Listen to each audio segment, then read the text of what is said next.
welcome to everyone. This is Neeraj Gautam. I have 12 years of experience teaching mechanical engineering subjects. Today, I am going to start strength of material or mechanics of material. My lecture will be in both Hindi as well as English. That means it's a combination of English and Hindi. I will explain the topics in both the languages. So, let's start with the introduction of the subject, strength of material or mechanics of material. Strength of material or mechanics of material is a subject which deals with the study of internal resistances developed in any body and deformation of that body under different loading situations. अलग अलग loading situations, अलग अलग तरीके से जब मैं किसी body के ऊपर फोर्स लगाता हूं तो उस बॉडी में किस टाइप से डिफॉर्मेशन होता है और उस बॉडी के अंदर कितनी लोड को कैरी करने की कैपेसिटी है, उसका अंदाजा हम लोग इस सब्जेक्ट के अंदर होने वाले एनालिसिस के थ्रू लगाते हैं. ठीक है, so let's start. First basic definition of the subject is strength of material is the study of internal resistances developed in any body or deformations developed in any body due to various types of loads applied on it. जब भी किसी body के ऊपर कोई load लगाता हूं तो वो बॉडी कितना रेजिस्टेंस या कितना विरोध कर सकती है उस लोड का और उसके कारण उसके अंदर क्या डिफॉर्मेशंस होते हैं, इनकी स्टडी हम लोग यहां पर करते हैं. This subject, why this subject is important, क्यों जरूरी है मुझे स्ट्रेंथ ऑफ मटेरियल को पढ़ना. ठीक है दोस्तों, हम लोगों ने बहुत सारे स्ट्रक्चर्स की बात करी है. जिस बिल्डिंग के नीचे मैं खड़ा हूं, जिस बाइक से मैं सुबह सुबह कॉलेज आया हूं, इस इंस्टीट्यूट में पहुंचा हूं, और जिस स्टैंड पे आपका ये मोबाइल रखा हुआ है और आपके सारे स्ट्रक्चर्स यहाँ पर हैं, इन स्ट्रक्चर्स ने किसी पर्टिकुलर लोड को सपोर्ट देके रखा हुआ है.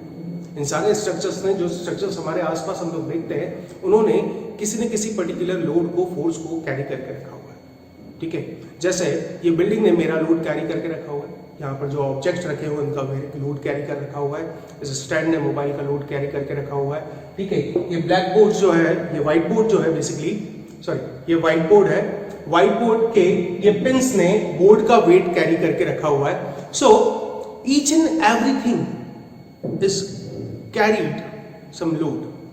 हर किसी ने कुछ ना कुछ लोड को कैरी करके रखा हुआ है और हर किसी की एनी बॉडी और tries to produce motion in any body. जिस भी बॉडी के ऊपर अगर मैं फोर्स लगाता हूं तो वो या तो उस बॉडी के अंदर मोशन डेवलप कर सकता है या उस बॉडी के अंदर डिफॉर्मेशन डेवलप कर सकता है. स्ट्रेंथ ऑफ मटेरियल मैकेनिक्स का वो ब्रांच है जिसके अंदर हम लोग सिर्फ और सिर्फ डिफॉर्मेशंस की स्टडी करते हैं. तो यहां पर हमारा जो फोर्स है वो बॉडी के अंदर डिफॉर्मेशन प्रोड्यूस करेगा, वो बॉडी को ब्रेक करने की कोशिश करेगा, उसको तोड़ने की कोशिश करेगा, उसके शेप और साइज को बदलने की कोशिश करेगा. सो कितने टाइप से मैं किसी बॉडी के ऊपर फोर्स अप्लाई कर सकता हूं, कितने टाइप से उसको डिफॉर्म कर सकता हूं, द टाइप से मैं लोड्स को डिफाइन करता हूं. Any external force which tries to produce deformation in the body is load. So let's begin with the types of load. Types of loads. First of all, we will define it as a tensile load or tension. देख रहे हैं आप, मैं अपने उंगलियों को खींच रहा हूं ताकि उनकी लेंथ में एक्सटेंशन हो सके. If a load tries to elongate any body along its axis or along in the direction of load, then it is a tensile force. Similarly, if a force or load tries to compress any body or reduce the size of any body, then it is compressive force. Both the forces, tensile as well as compressive, acts perpendicular to the cross section of body.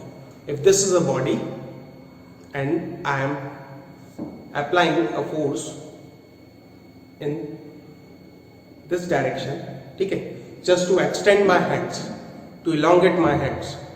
ठीक है, हाथों को खींचने के लिए जो force मैं लगा रहा हूं वो क्या कहलाएंगे, टेंसाइल फोर्स. देख रहे हैं, हाथों को क्रॉस सेक्शन, दैट मींस हाथों का एक्सिस के परपेंडिकुलर अगर सेक्शन कट किया जाए तो ये है मेरे हाथों का क्रॉस सेक्शन. मेरा जो लोड लग रहा है वो इस क्रॉस सेक्शन के कैसे है, परपेंडिकुलर डायरेक्शन में. ठीक है, both tensile as well as compressive forces are acting perpendicular to the cross section and called as normal stresses or axial stresses, क्योंकि क्रॉस सेक्शन के परपेंडिकुलर है बट एक्सिस के कैसे है, पैरेलल है, तो एक्सियल और नॉर्मल स्ट्रेसेस। तो first we saw two types of forces, tensile as well as compressive, and both are normal forces or normal loads. In third classification, when the force is acting tangential to any surface, then it is called as shear force. जब कोई force किसी surface के parallelly apply किया जाता है तो उसे हम लोग क्या कहते हैं, shear force कहते हैं। और हर किसी की एक कैपेसिटी होती है कि वो कितना लोड सस्टेन कर सकता है, कितने लोड को कैरी करके रख सकता है, ठीक है। स्ट्रेंथ ऑफ मटेरियल मुझे इसी बात का नॉलेज प्रोवाइड करता है कि किसी भी पर्टिकुलर मटेरियल की कैपेसिटी कितना है कि वो कितना लोड कैरी कर सकता है, ठीक है। तो लोड कैरी करने की कैपेसिटी, और दूसरी चीज अगर उसमें डिफॉर्मेशन हो रहा है तो किस एक्सटेंट तक डिफॉर्मेशन होता है उसका हम लोग यहां पर एनालिसिस करते हैं, ठीक है। सो स्ट्रेंथ ऑफ मटेरियल में हम लोग इंटरनल रेजिस्टेंसेस की बात करेंगे, जो कि टॉपिक स्टार्ट होता है स्ट्रेसेस से, ठीक है। डिफॉर्मेशंस की बात करेंगे जिसको हम लोग कहते हैं strains. So stress and strains are two basic components of the subject. We will discuss in detail both the components. Also strength of material start करने से पहले मैं आप लोगों को बताऊं, जैसे मैंने आपसे बात कही कि हमें इंटरनल रेजिस्टेंसेस और इंटरनल स्ट्रेसेस जो इंड्यूस हो रही है आपके लोड्स के कारण, या डिफॉर्मेशन जो इंड्यूस हो रहे हैं लोड के कारण, उनकी स्टडी करनी है। तो लोड्स कितने टाइप के होते हैं, लोड्स कितने टाइप के होते हैं उसकी स्टडी हम लोग यहां पर करेंगे, ठीक है।